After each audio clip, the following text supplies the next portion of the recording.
J'ai besoin de changer mes habitudes. J'ai besoin de changer mes routines.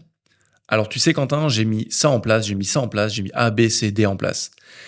C'est des choses que j'entends assez régulièrement chez des prospects, chez des clients, chez des personnes autour de moi ou des personnes qui me contactent via email ou sur les réseaux sociaux et qui me font part des routines, des habitudes qu'ils ont mis en place. Le truc, c'est qu'à chaque fois, je leur pose la même question. Ok, c'est génial que tu aies réussi à prendre ce pas, à faire ce pas, à prendre cette décision et à remettre en place des choses qui a priori te paraissent importantes. Par contre, ça m'amène une question. Pourquoi est-ce que tu as fait ça? C'est quoi le but derrière? C'est quoi le but de la routine que tu as mis en place? C'est quoi le but de ce changement d'habitude? Et ce qui est intéressant là-dedans, c'est que souvent, j'ai une réponse soit un peu nébuleuse, soit pas de réponse du tout et c'est un gros blanc.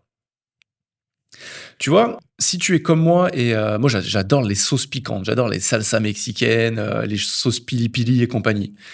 Et tu vois, l'exemple que j'ai à te donner, il est en relation avec ça.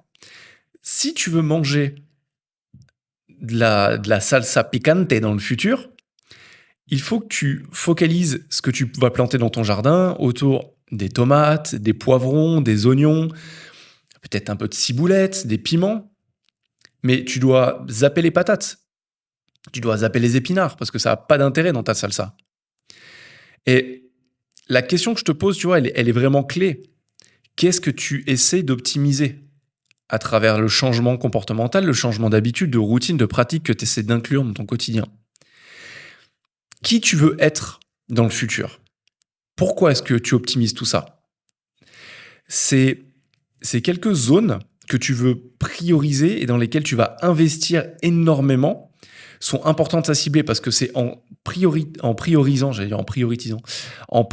et en investissement massivement dans ces axes, les 2-3 axes principaux qui t'amèneront les résultats que tu veux avoir dans le futur, qui t'amèneront des résultats composés, qui t'amèneront une croissance composée, une croissance exponentielle.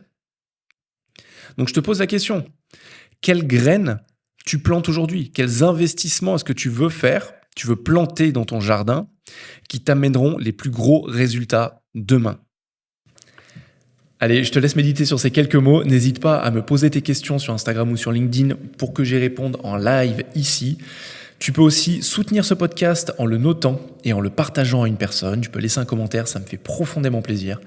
Et si tu ne me connais pas, je suis Quentin Villard, je collabore avec des entrepreneurs passionnés en les aidant à créer tout ce qui est important pour eux dans leur vie et dans leur entreprise. Je suis persuadé que c'est en étant un peu meilleur chaque jour qu'on accomplit de grandes choses. Je te dis à demain, ciao.